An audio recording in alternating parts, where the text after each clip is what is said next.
요한일서 1장 1절 4절까지 신약 388면에 있습니다. 우리 한 절씩 교독하시고 마지막 절을 함께 읽겠습니다.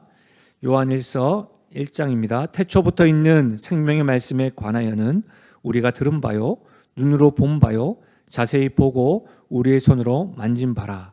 이 생명이 나타내신 바 된지라. 이 영원한 생명을 우리가 보았고 증언하여 너희에게 전하노니 이는 아버지와 함께 계시다가 우리에게 나타내신 바 된 이시니라. 우리가 보고 들은 바를 너희에게도 전함은 너희로 우리와 사귐이 있게 하려 함이니 우리의 사귐은 아버지와 그의 아들 예수 그리스도와 더불어 누림이라. 우리가 이것을 쓰면 우리의 기쁨이 충만하게 하려 함이라. 아멘. 전 본문의 말씀을 가지고 교회로 모이는 중요한 이유라는 제목으로 말씀을 나누겠습니다. 반복해서 인사하는 것이라 좀 귀찮기도 하고 또 쑥스럽기도 하지만 우리 마지막으로 옆에 분들하고 인사하실 때 이렇게 인사하겠습니다. 우리 다시 기초를 세웁시다. 이렇게 인사하겠습니다. 네, 우리 다시 기초를 세웁시다. 다기세합시다. 8번째입니다. 시간이 지나다 보면 우리 망각의 은혜가 있고 또 잊어버릴 때가 있기에 반복해서 하는 것이 우리에게 유익할 줄 압니다. 처음 시작할 때 이렇게 말씀으로 시작했습니다. 영적인 슬럼프가 지속될 때 우리는 어떻게 해야 됩니까? 다른 것 어떤 것보다 구원의 확신부터 회복돼야 된다고 말씀드렸습니다. 그리고 영적 피로를 인식하는 삶, 서기관들과 중풍병자 또 그들의 친구를 통해서 우리가 다른 사람과 나 자신의 영적 피로를 인식해야 됨을 우리가 배웠었습니다. 그리고 느헤미야 말씀을 통해서 우리 이제 영적인 부흥을 꿈꿉시다라고 말씀을 전해드렸습니다. 이렇게 첫 번째와 두 번째, 세 번째는 어떤 의미에서는 기초 작업이었습니다. 영적 피로가 무엇인지, 영적 부흥에 대해서. 그러면 우리가 정말로 세워야 될 기초 작업을 하고 난 다음에 이제 집을 세우기 위해서 은혜의 수단인 말씀에 대해서 배웠습니다. 부르짖음 기도에 대해서 배웠습니다. 지난주에 우리 유아 유치부 아이들이 엘리베이터에서 이렇게 했다고 하더라고요. 호흡이 있는 자마다 여호와를 찬양해. 찬양에 대해서 배웠습니다. 그리고 우리가 2주간 동안 전하리, 전도에 대해서 배웠습니다.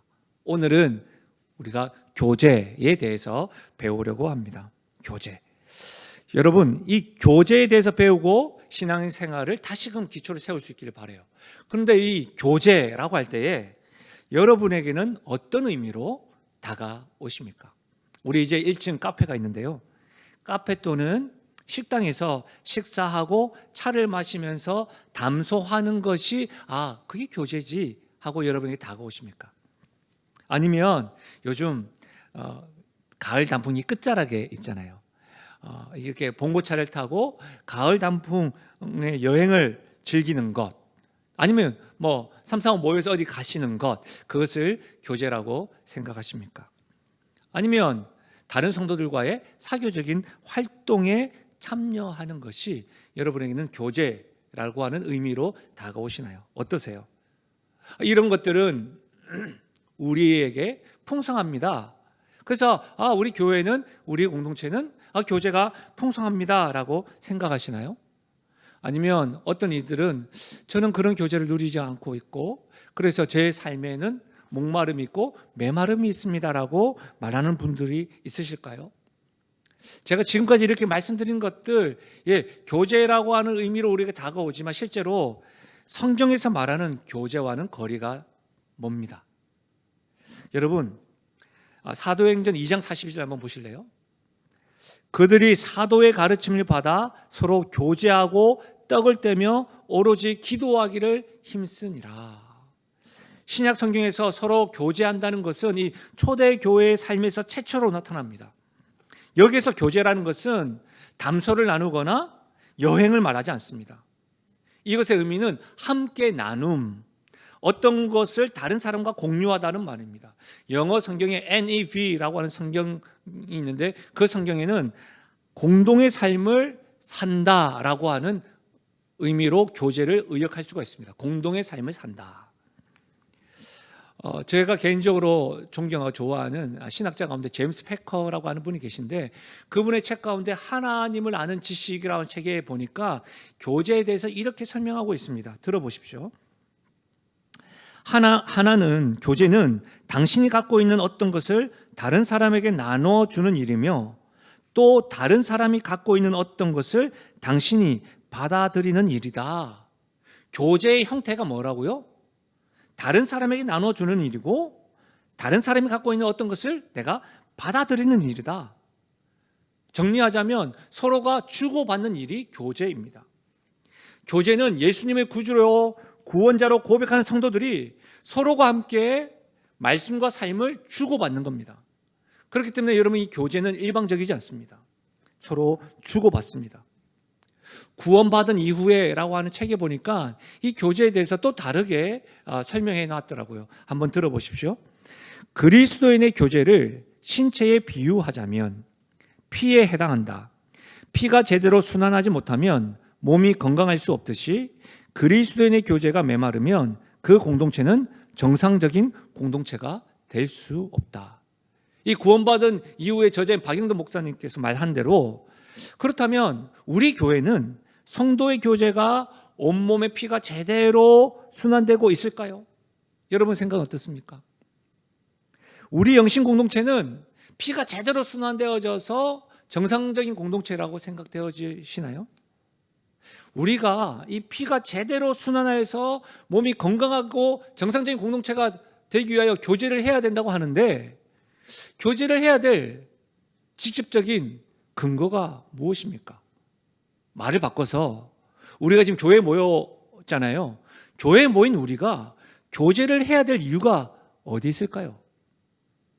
저는 이 교제를 해야 될 이유를 성경의 바탕을 두고 두 가지로 설명해 드리려고 합니다. 첫째는요, 한번 따라 하실까요? 우리는 서로 교제하며 살아가도록 창조되었기 때문이다.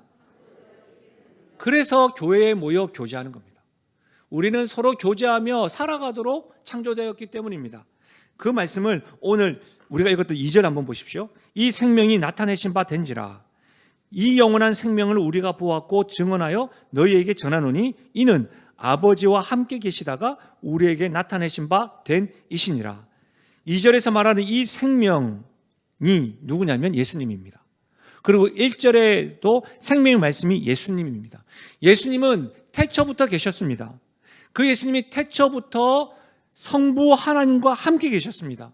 그래서 우리가 읽었던 2절에 아버지와 함께 계시다가 태초부터 생명의 말씀 되시는 예수님이 아버지와 함께 교제하셨는데 아버지와 함께 계시다 이 말은요 정지된 상태에서 함께 있는 것이 아니라 서로를 향하여 움직이고 소통하고 교제하는 것을 의미합니다.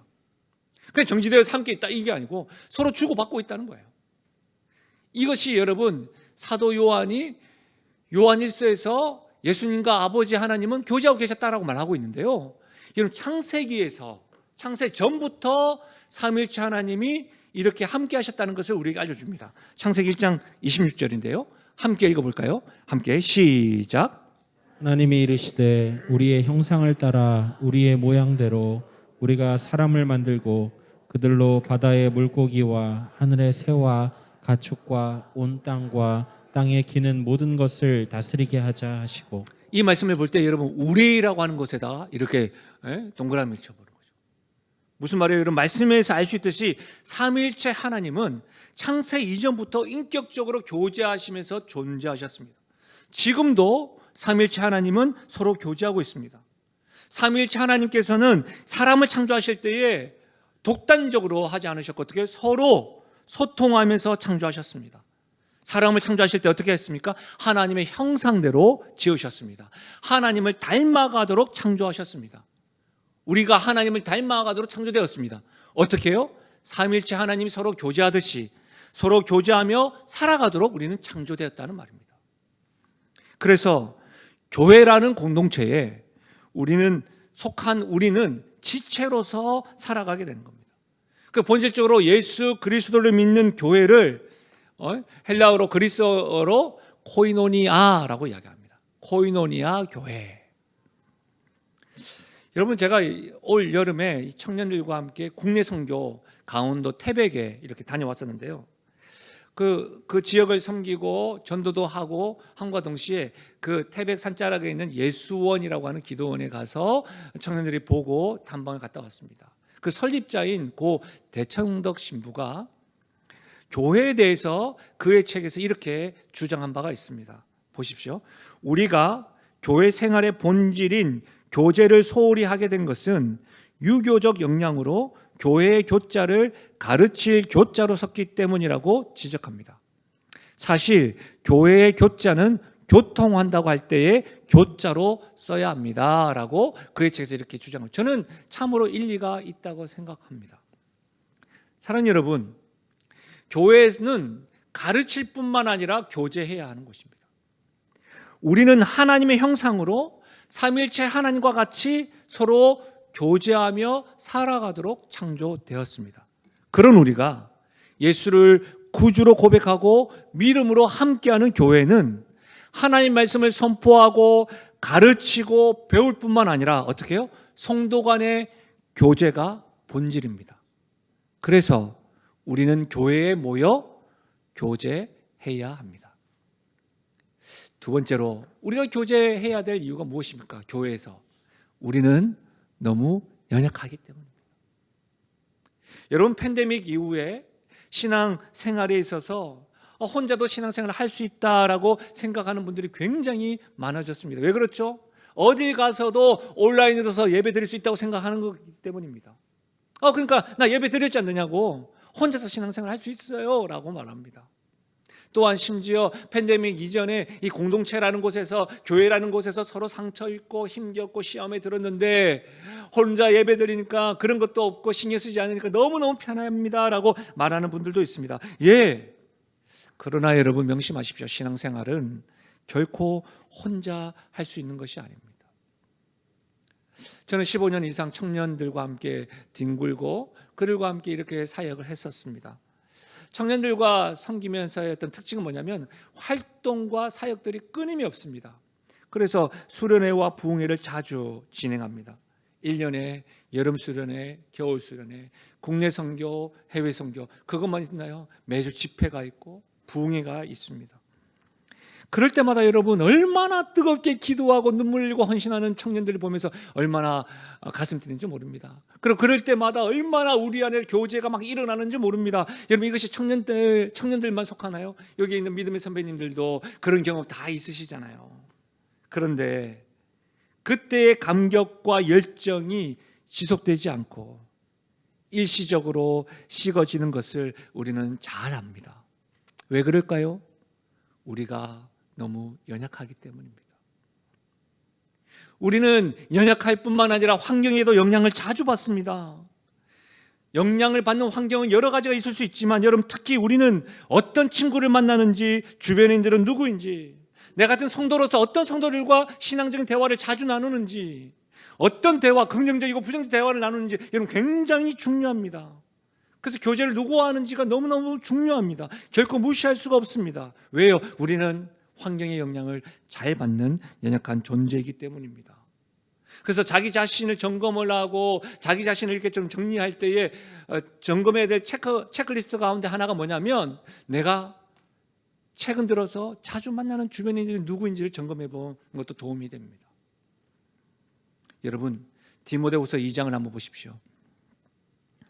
또한 너는 청년의 정욕을 피하고 주를 깨끗한 마음으로 부르는 자들과 함께 의와 믿음과 사랑과 화평을 따르라. 노 사도인 사도 바울이 젊은 목회자에게 지금 권면하고 있는 거예요. 청년의 정욕을 피할 뿐만 아니라 너는 뭐라고요? 주를 깨끗한 마음으로 품는 자들과 함께, 그들과 함께 지내라는 거예요. 사랑하는 여러분, 우리는 기도할 때에 이 만남의 축복에 대해서 기도를 많이 합니다. 근데 이 만남의 축복을 단지 다음 세대, 믿음의 선배가, 부모님들이 다음 세대를 위한 기도 제목으로만 만남의 축복을 적용하는 경우가 있습니다. 이런 거죠. 예를 들면 학창시절에 만남의 축복 있게 해주십시오. 지금 군대에 가 있는 나의 자녀들, 직장에서 만나는 그런 어떤 직장 동료들 만남의 축복 있게 해주십시오. 우리 청년들 가운데 배우자의 만남의 축복을 더해 주십시오라고 이렇게만 적용을 합니다. 아닙니다, 여러분. 모든 성도들의 간절한 소망이 바로 만남의 축복이어야 합니다. 지금 사도 바울이 젊은 목회자들에게 말하는 것처럼 주를 깨끗한 마음으로 부르는 자들과 함께 할 수 있기를 간절히 소망하고 바라야 될 줄로 믿습니다. 왜요? 우리는 너무 약하기 때문입니다. 그래서 선한 영향을 주고받는 자들과 함께 하기를 사모해야 하는 것이죠. 그래서 여러분, 잠언의 지혜를 같이 우리가 선포하고 새겼으면 좋겠습니다. 잠언 27장 17절입니다. 함께요. 시작. 철이 철을 날카롭게 하는 것 같이 사람이 그의 친구의 얼굴을 빛나게 하느니라. 그렇습니다. 철이 철을 날카롭게 하는 것 같이 사람이 그의 친구의 얼굴을 빛나게 하느니라. 우리가 어디에 있든지 서로의 얼굴을 빛나게 해주는 믿음의 공동체요, 신앙 공동체가 항상 있어야 되는 것이죠. 사랑하는 여러분, 저는 이 시간에 우리가 교회에 모여서 교제해야 될 이유가 무엇입니까? 두 가지로 말씀드렸습니다. 우리가 교회 안에서 교제될 이유는 우리가 서로 교제하면서 살아가도록 창조되었기 때문입니다.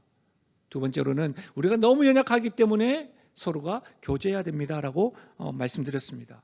이제 우리는 교회에 모여서 교제해야 될 이유가 알았습니다. 그러면 교회에 모여서 누구와 교제해야 될까요? 이것도 제가 두 가지로 정리해 드리겠습니다. 먼저는 한번 따라 하실까요? 하나님과 교제해야 한다. 뻔한 이야기죠. 잘 알고 있었던 거죠. 알고 있었어요, 목사님. 예. 근데 여러분, 교회에서 우리는 하나님과 교제해야 됩니다. 왜요? 하나님은 지금도 살아계시기 때문입니다. 지금도 우리와 함께 하십니다. 교회에서 우리는 실제적이고 실존하신 하나님과 교제할 수 있습니다. 현장에 뿐만 아니라 온라인에서 예배드리는 여러분도 교제할 수가 있습니다. 오늘 본문 3절을 다시 한번 읽어볼까요? 3절 시작. 우리가 보고 들은 바를 너희에게도 전함은 너희로 우리와 사귐이 있게 하려 함이니 우리의 사귐은 아버지와 그의 아들 예수 그리스도와 더불어 누림이라. 사도 요한 역시도 우리의 사귐은 아버지와 그의 아들 예수 그리스도와 더불어 누림이라. 여러분, 아버지 하나님과 교제가 있을 때 참 평안이 있는 거예요. 그래서 우리가 찬양했잖아요. 내 마음에 한 노래 있어. 하나님과 교제가 있을 때 참 평안이 있는 거예요. 여러분, 교부이고 성자로 불렸던 성 어거스틴이 이렇게 말했습니다. 우리가 하나님에게 돌아가실 때까지는 결코 평안함이 없었나이다. 우리가 생각할 때 어떤 목표가 이루어지면 평안할 것 같은데 아니에요. 그 목표가 이루어지면 또 다른 목표가 있어요. 우리가 주님 안에서 있을 때에, 주님과 교제할 때만이 참 평안을 누릴 수가 있다는 거예요. 그런데요, 이 메시지 처음 들으셨나요? 제가 교회 안에서 누구와 교제해야 됩니까? 라고 할 때에 하나님과 함께 해야 됩니다. 뻔한 것을 알고 계셨잖아요. 그런데 여러분, 우리는 참 평안을 누리고 안식을 누림에도 불구하고 우리는 왜 하나님과 교제를 갖지 못하는 것일까요? 성도라고 하지만 신앙생활을 하고 있고 예배를 드리고 있지만 하나님과 교제한다는 것이 여러분에게 부담으로 다가오지 않으십니까? 아니면 좀 공허하게 들리지 않습니까? 나와는 관계없는 이야기. 왜 그럴까요? 신앙생활을 이처럼 오래 하였음에도 불구하고 하나님과의 사귐의 교제가 영적으로만 느껴지고 특별한 사람들만 느끼는 것처럼 나는 왜 이렇게 공허할까요? 그것은 하나님과의 교제를 막는 죄 때문입니다. 우리가 읽지 않았지만 오늘 읽었던 말씀 요한일서 1장 5절을 보십시오. 우리가 그에게서 듣고 너에게 전하는 소식은 이것이니 곧 하나님은 빛이시라. 그에게는 어둠이 조금도 없으시다는 것이니라. 빛 대신 하나님이기 때문에 어둠 가득한 우리가 그분과 교제할 수 없다는 겁니다. 이사야 선지자는 이사야에서 이렇게 말하고 있습니다. 이사야 59장입니다. 여호와의 손이 짧아 구원하지 못하심도 아니요 귀가 둔하여 듣지 못하심도 아니라 오직 너희 죄악이 너희와 너희 하나님 사이를 갈라놓았고 너희 죄가 그의 얼굴을 가려서 너희에게서 듣지 않으시게 함이니라. 빛 대신 하나님과 교제하지 못하는 이유는 우리가 여전히 어둠 가운데 서성거리기 때문입니다. 죄를 향하여 날마다 달려가기 때문입니다. 우리의 죄로 인해서 살아계신 하나님을 경험하지 못하는 것입니다. 예배를 드리고 있음에도 말입니다. 그런데 놀라운 것은 여러분, 하나님께서는 우리보다 더 우리와 교제하기를 원하십니다. 그래서 이 문제를 해결하시기 위해서 하나님은 독생자 예수님을 보내주셨습니다. 아멘이십니까? 요한복음 1장 14절입니다. 말씀이 육신이 되어 우리 가운데 거하심에 우리가 그의 영광을 보니 아버지의 독생자의 영광이요 은혜와 진리가 충만하더라. 계속해서 사도 요한은 말합니다. 우리 함께 읽어볼까요? 요한복음 3장 16절과 17절입니다. 하나님이 세상을 이처럼 사랑하사 독생자를 주셨으니 이는 그를 믿는 자마다 멸망하지 않고 영생을 얻게 하려 하심이라.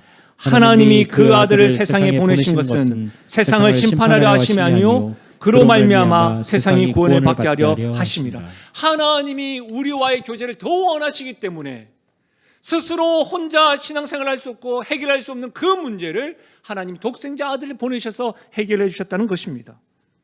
우리가 하나님이 보내주신 예수님과 그분이 행하신 일을 믿고 죄를 고백하는 그 순간이 하나님과 우리의 관계, 교제가 회복되는 순간임을 믿으시길 바랍니다.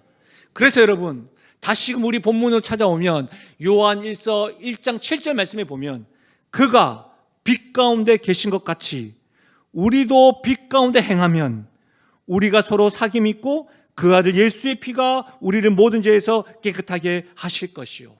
어둠이 없는 그분과 교제하기 원할 때 우리가 빛 가운데 거하면 교제할 수 있다는 거예요. 우리가 어둠이 가득한데 어떻게 빛 가운데 거합니까?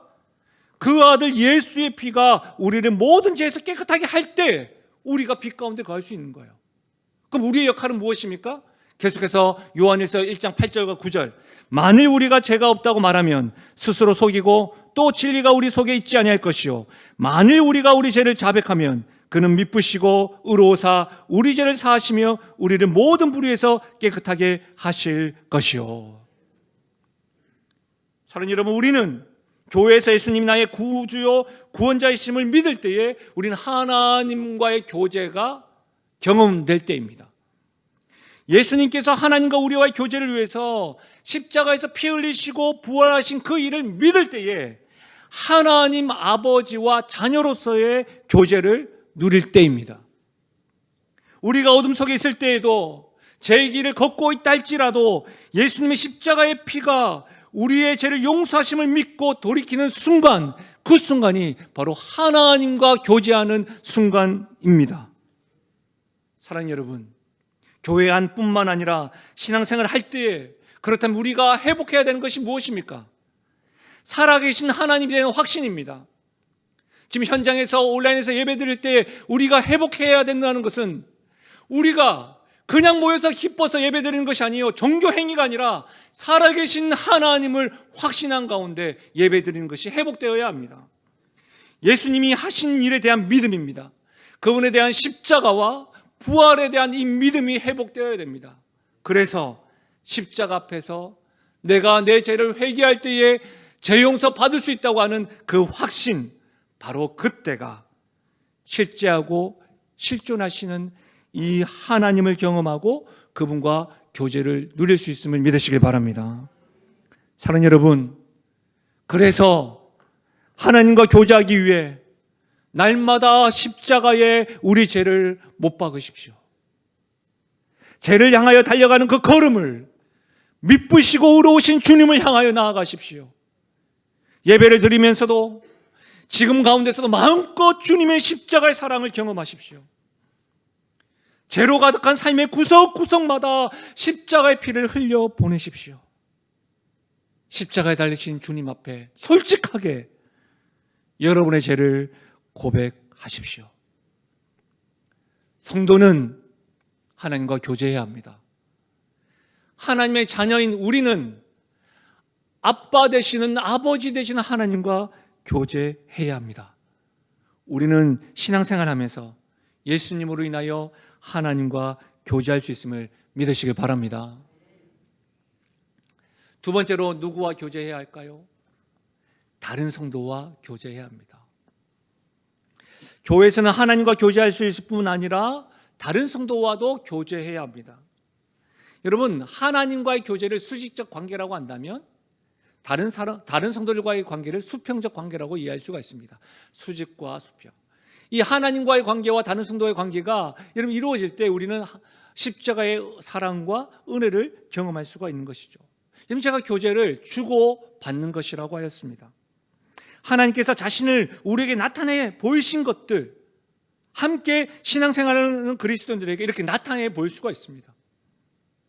여러분, 이것은 교만과 자랑이 아닙니다. 제가 우리 교회 권사님들의 암묵적인 어떤 약속이 있다고 한번 들은 적이 있습니다. 제가 한 번인가 말씀드린 적이 있는데 이것이 잘못되었다면 꼭 예배 마치고 저에게 수정해 주십시오. 권사님들 사이에 손자와 손녀를 자랑하면 500원, 5만 원 이런 게 있다고 하더라고요. 네. 여러분, 이것은 이게 할 수 있습니다. 여러분, 제가 이게 약간 재미나게 표현을 드렸지만 우리에게 더하셨던 하나님의 은혜와 사랑을 이렇게 말하는 것은 교만과 자랑이 아닙니다. 교제하기 위해서 하나님을 이렇게 자랑할 수 있는 겁니다. 심지어 여러분, 하나님이 나타내 보이신 그 일들을 통해서 우리는 하나님을 더 알게 되고 하나님과 더 풍성한 교제를 나눌 수 있게 되는 겁니다. 네, 있게 되는 거예요. 여러분, 그렇게 나눌 때 기분 나빠하거나 그럴 필요 없어요. 교만한 거 아니야? 그럴 필요 없다는 거예요. 참, 제가 최근에 재미난 거, 제 안에서 이렇게 재미난 것들이 혼란스러웠던 것들이 있어요. 저는 최근에 운동을 워낙 좋아합니다. 그리고 이거 야구를 이야기해도 될지 모르겠는데 저는 야구를 좋아하고 축구도 다 좋아합니다. 야구팀 가운데 저는 서울 태생 부산 사람이니까 LG와 롯데를 좋아합니다. 근데 LG와 롯데를 좋아하는데 최근에 LG가 키움에 졌습니다. 얼마나 속이 상하는지. 근데 여러분, 키움에는 제가 기도 시간 때마다 기도하고 있는 선수가 있습니다. 우리 교회 권사님 손자가 있습니다. 기도 제목 주시기 때문에 얼마나 이번에 잘하는지. 제 안에 막 이상한 게 있더라. 이상하게 LG는 지고 키움은 이기고 그 아이는 잘하고 그 아이는 김휘집 선수인데 우리가 기도하는 선수입니다. 얼마나 이 한해 마음이 속은 상하고 안 봐지게 되더라고. 물론 또 기도는 합니다. 여러분, 우리가 서로 하나님께 받은 은혜들을 나누고 저 사람이 받았던 은혜들을 이렇게 들을 때 우리 안에 이렇게 인 것들이 있을 수 있습니다. 그러나 이것은 교만이거나 자랑이 아닙니다. 명심하셔야 됩니다. 교제는 나에게 임하신 하나님의 은혜를 주는 것뿐만 아니라 다른 사람에게 나타내 보이신 하나님 역사와 간섭하심을 이야기를 밝기도 하는 겁니다. 왜요? 교제는 일반 통행이 아니기 때문입니다. 여러분, 로마서 1장 11절 한번 보십시오. 내가 너희 보기를 간절히 원하는 것은 어떤 신령한 은사를 너희에게 나누어 주어 경고하게 하려 함이니. 사도 바울 역시도 로마 교회의 성도들과 함께 뭐예요? 일방적이지 않고 항상 서로 주고 받고 나누며 참여하고 있는 겁니다. 히브리 기자의 이 말씀을 들어보십시오. 함께 읽어볼까요? 히브리서 10장 24절에서 25절입니다. 시작. 서로 돌아보아 사랑과 선행을 격려하며 모이기를 패하는 어떤 사람들의 습관과 같이 하지 말고 오직 권하여 그날이 가까움을 볼수록 더욱 그리하자. 여러분, 더욱 그리하여야 합니다. 우리가 주 안에서 서로 돌아보고 교제하는 것은 여러분, 우리가 다 달라요. 상황도 다르고 형편도 달라요. 이것도 다 달라요. 다 다른데도 같은 게 있어요. 뭐가 있죠? 예수님, 같은 예수님 믿기 때문입니다. 그래서 우리는 만나면 예수님에 대해서 나눌 수가 있는 겁니다. 그래서 우리는 만나면 하나님이 우리의 삶에 보이신 일들을 이야기할 수 있는 겁니다. 그래서 함께 모여서 하나님을 찬양하고 기쁨을 누리는 것이지요. 그래서 간증을 나누는 거예요. 이것이 교제입니다. 이것이 코이노니아입니다. 바로 예수님을 머리로 삼고 그분을 믿는 교회의 모습입니다. 그래서 여러분, 우리는 교제를 통해서 서로 힘을 얻고 격려를 받습니다. 그리고 아직도 하나님을 알지 못하는 주변 사람들, 이웃들에게 우리가 누리고 있는 이 교제의 기쁨, 이 위로들 이야기하고 싶어서 전하고자 새생명 축제도 하는 것이고 전도도 하는 것입니다. 당신과 나의 형편은 다 다르지만 예수 믿는 것만큼은 나와 같았으면 좋겠고 내가 누리는 이 교제의 기쁨을 누렸으면 좋겠다라고 하는 그 마음으로 전하는 겁니다. 사랑하는 여러분, 어떠세요? 교회 안에서 다른 성도들과의 교제를 통해 기쁨을 누리고 있으십니까? 위로와 격려를 누릴 수 있기를 바랍니다. 교회 안에서 이 수평적 관계인 다른 성도들과의 교제를 반드시 누릴 수 있기를 바랍니다. 제가 설교를 준비하는 가운데 책을 봤는데 이 책 내용을 보면서 이와 같은 것들이 제 마음에 확 다가왔던 이야기가 있습니다. 이동호 목사님의 책의 내용이었는데요. 한번 들어보십시오. 어느 성탄절 우체국에서 할머니 한 분이 긴 줄에 서 있는 것을 보고 직원들이 물었다고 합니다. 할머니, 무슨 도움이 필요하세요? 네, 우표 2장 살 거예요. 그래서 할머니, 우표는 저기 스탬프 가게에 돈 넣으면 나오는데요? 했더니 할머니가 이런 대답을 했답니다. 알아요. 그런데 다시요, 표준어로 알아요.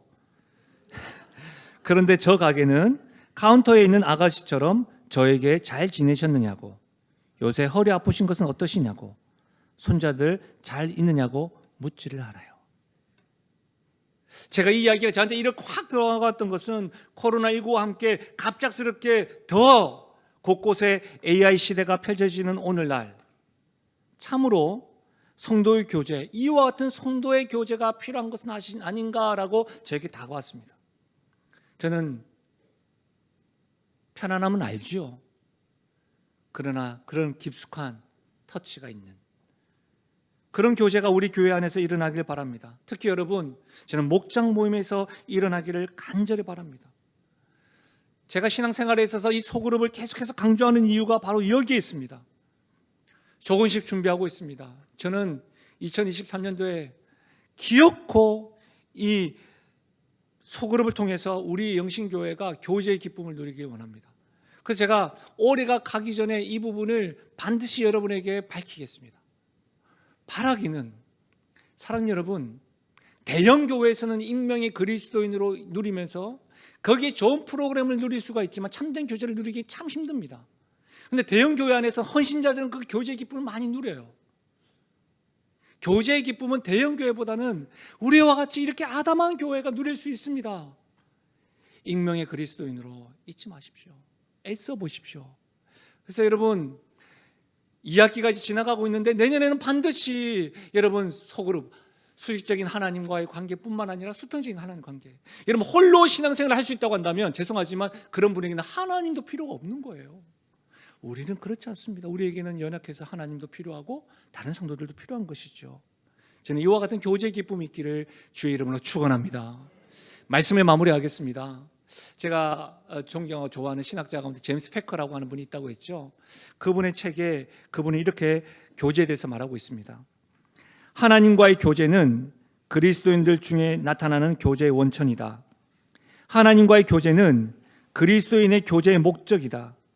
하나님께서는 그 자신과 우리와의 교제가 동료 그리스도인들과의 교제로 말미암아 유지되도록 우리를 만드셨기 때문에, 그리고 부단히 그러한 교제를 나름으로 그것의 깊이와 부유함이 더해 가도록 하셨기 때문이다. 하나님의 교제는 그리스도인들 중에 나타나는 교제의 원천입니다. 수평적인 교제, 다른 성도들과의 교제의 원천은 수직적인 하나님과의 교제가 먼저 되어야 합니다. 모든 세대의 모든 성도에게는 교제가 필요합니다. 누구든지 영적으로 스스로 만족하거나 충족할 수가 없습니다. 우리도 그러합니다. 우리에게도 교제가 매우 빈약합니다. 그래서 여러분, 먼저는 하나님과의 교제를 누리십시오. 주님의 그 은혜를 경험하십시오. 여러분이 회개를 회복하십시오. 죄를 고백하십시오. 그리고 하나님 주신 그 은혜로 말미암아 그 은혜와 사랑을 경험한 것들을 다른 성도들과 나누어 보십시오. 자랑해 보십시오. 그때에 세상이 줄 수 없고 알 수 없는 교제의 기쁨, 즐거움들이 우리 영신교회, 무엇보다도 지역 주민들이 저 교회 성도들의 기쁨과 웃음소리만 들어도 우리도 함께하고 싶다, 그런 일들이 우리 교회에 넘쳐나기를 예수님의 이름으로 축원합니다. 우리 시간 말씀을 생각하시면서 이 찬양으로 기도하며 나아가실까요? 지금 우리가 마음을 합하여 진정으로 찬양할 때니 모이자 하나 되자. 모이자 하나 되자. 우리가 갈 길이라. 찬양과 온 마음과 정성을 다해. 찬양과 온 마음과 정성을 다해.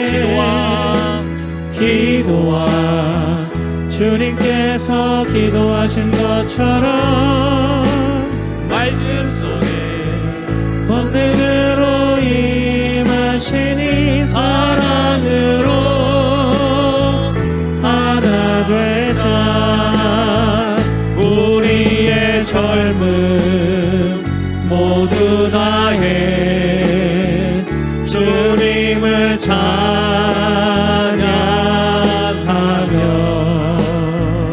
온 세상에 주의 사랑 전하리라.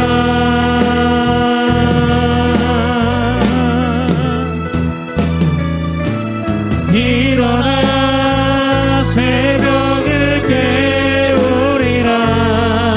지금 너희가 하나 될 때니.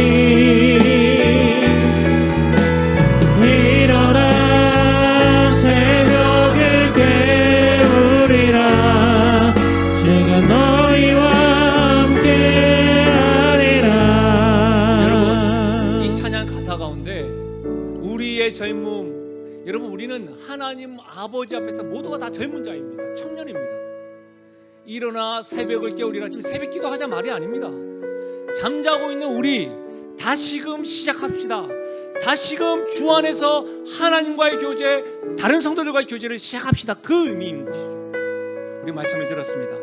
말씀 앞에 우리 다 함께 일어나셔서 찬양으로 기도로 주 앞에 반응하고 성령으로 올려드리겠습니다. 지금 우리는 마음을 아파요. 지금 우리는 마음을 아파요.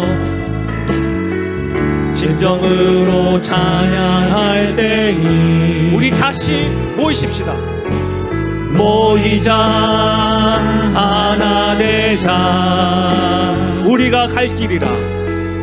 우리가 갈 길이라. 지금 우리가 하나님 의지하고, 지금 우리가 하나님 의지하고 담대히 나아갈 때이니. 담대히 나갈 때이니. 모이자 하나 되자. 주님이 지키시리라. 주님이 지키시리라. 우리 전심으로 고백하실까요? 찬양과 온 마음과 정성을 다해 기도와 주님께서 기도하신 것처럼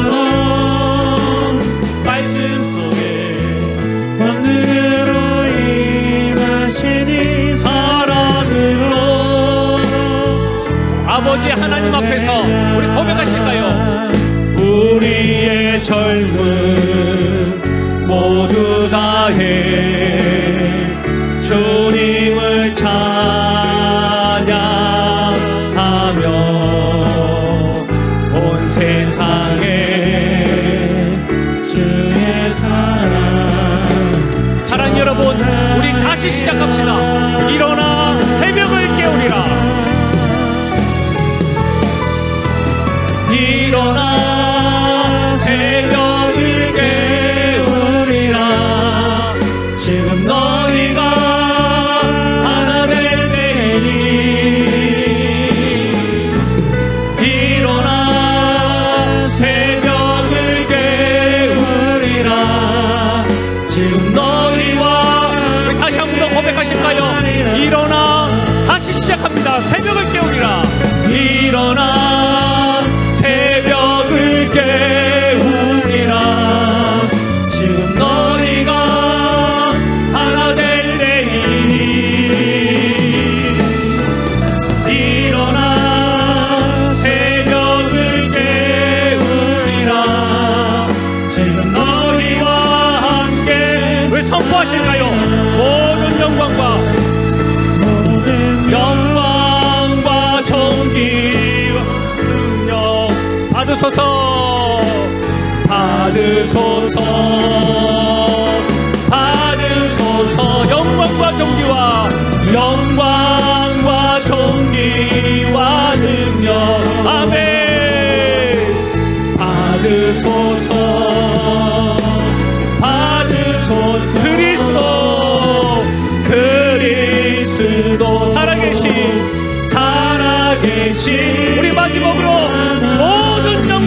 우리와 큰 영광과 존귀와 능력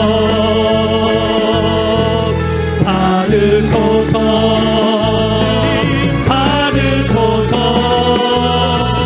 영광과 존귀와 능력 받으소서 받으소서 그리스도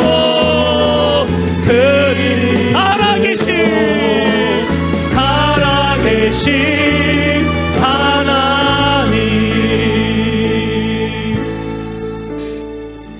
살아계신 하나님 현장과 온라인에서 예배된 우리와 교제하여 주시고 만나 주시고 회복시켜 주시고 치유하여 주시옵소서.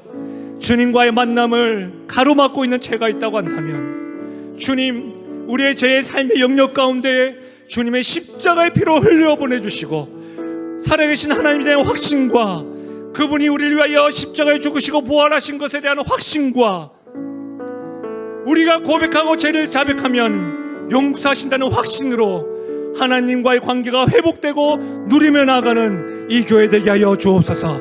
그 은혜를 누림과 동시에 다른 성도들과 이 은혜를 간증하고 다른 성도들과의 수평적 관계가 회복되므로 참 즐거운 영신교회, 참 즐거운 그리스도 안에서의 교제를 누릴 뿐만 아니라 지역 주민들에게도 흘려보내며 나가는 우리 되게 하여 주옵소서. 그렇게 역사하실 하나님을 찬양하고 예수님의 이름으로 기도하옵나이다. 아멘. 아멘. 함께 선포하겠습니다. 나는 하나님으로부터 부름받은 하나님의 자녀입니다. 우리는 세상으로 보냄받은 그리스도의 제자입니다. 아멘. 2부 예배 후에 섬김대에 여러분 정말 특별한 스케줄이 아니라고 한다면 이 복음을 전하는 일, 지역을 섬기는 일에 함께 섬겨주시고 또 한 주간 더 건강하시고 주님과 다른 성도들과의 교제를 누리시길 바랍니다. 하나님의 축복으로 받겠습니다.